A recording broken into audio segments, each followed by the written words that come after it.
We're back. Hello everyone, Jack Delahy here, founder of collegeconsulting.us, and it's been a while since I've been able to make YouTube videos. Why? I was growing, building a team, and exciting things. As of spring of 2025, as I'm recording this, end of March, I've got a team. I've got an awesome team. They are stellar. They are total A players, and what it's allowed me to do is free up my time to get back to doing my favorite thing in the world, which is teach high school students and their parents how to have a world-class, stress-free, successful college planning and application journey. So we'll see. I'm looking forward to making more of these videos. With that, let's kickstart first video of 2025. Those who are familiar with my videos, I like to walk and talk. Today, I want to discuss the 3 multipliers when it comes to increasing your college admissions chances. What I want to show today is how each of these buckets that I'm about to talk about, each of these factors that I'm about to talk about, can truly be deemed as a multiplier to your admissions chances. That very first factor, the most important, hands down, completing the right activities, knowing what to do to stand out in college admissions. The amount of times I have seen students who decide, you know what, I'm going to do DECA. Everyone seems to do DECA. The amount of students I've seen who say National Honor Society. I'm going to spend hours and hours a week for National Honor Society. The amount of students I see who say, well, my parents told me to do this community service project or that community service project. Now, if you are completing those activities because you actually want to, if you want to complete DECA, if you want to complete National Honor Society, if you want to do community service, fantastic, go for it. But if you're completing them strictly for the reason of getting into college, I have to tell you, there are better uses of your time.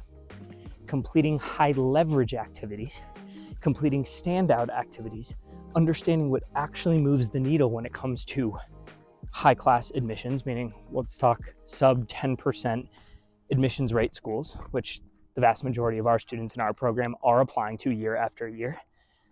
You have to understand what activities matter and which simply do not move the needle for the amount of effort they take. The National Honor Societies of the world, the DECAs of the world, these are things that are common. A lot of students do them. Again, if you want to complete them because you enjoy those activities, you should. I am all about helping students be the true, authentic version they are, and if a student loves DECA, go for it. But if a student is strictly doing DECA because they think it's going to help them get into college of their dreams, they are mistaken.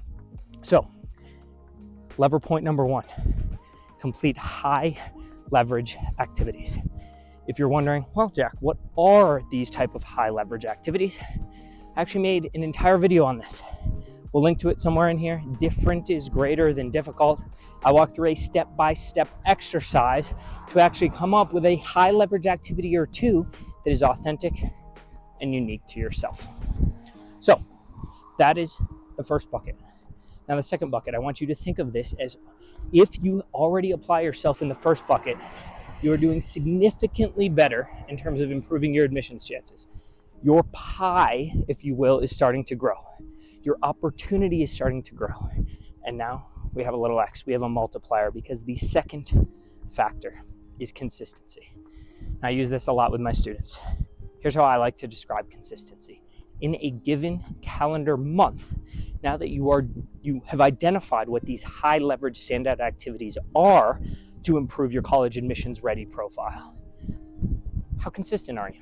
In a given calendar month, how often are you allocating time towards this?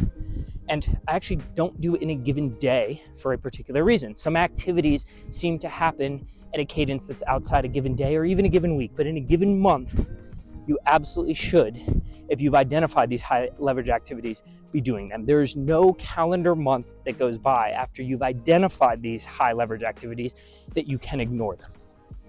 So in a given calendar month, how consistent are you? Are you applying 1 hour a month?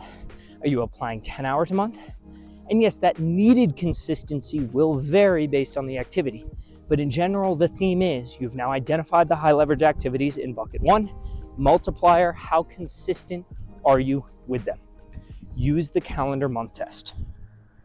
That is multiplier bucket number 2. Now, as you can see, this is how a student, when we truly see students who 6, 8, 10x their chances of admission, this is why.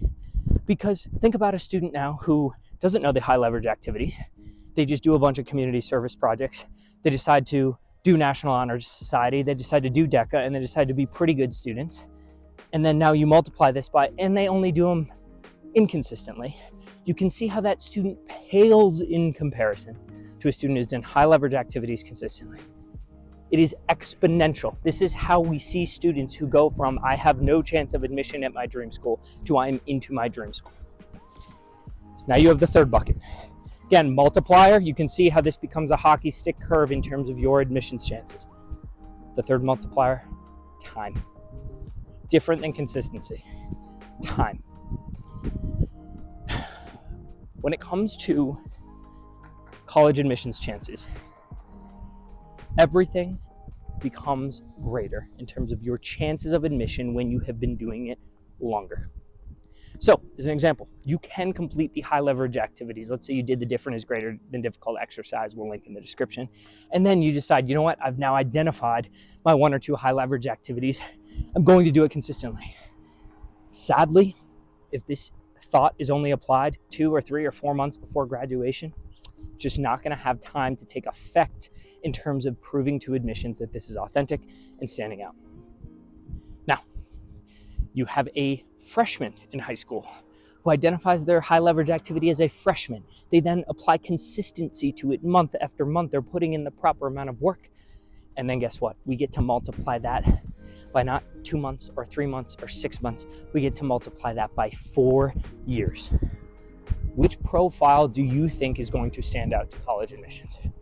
And yes, to be clear, I'll have other videos that at some point I'll go over how these days when you are talking about the top 25 schools in the country, you need to have the grades and the test scores to even get a seat at the table. But that's not what this video is about today. This video is about the students who are going to have the grades and test scores to be considered at the top schools in the country. And I'm trying to help those students say, how do I not fall into the bucket that 90 to 95% of students fall into who apply to those schools, which is where they say, I had the grades and test scores. Why didn't I get in? Why didn't I even get a look? And this is why. Multiply high leverage activities times consistency times time. And all of a sudden you can see how a student could have a 6, an 8, a 10, even a 12 times greater chance of admission than the student that completes average activities inconsistently for a small amount of time. Hope that helps. Really enjoying this. Glad to be back making some YouTube videos for you all. Hopefully I can bring them more consistently. And until next time, cheers. If you do want our team to look at your entire profile, step by step, see exactly where your gaps are, if you have a freshman or a sophomore in high school, giving us enough time to help, feel free to click the link in the description. You can book a call below with our team. It's entirely free. We will have a 45-minute college planning strategy session just for you. Until next time, cheers.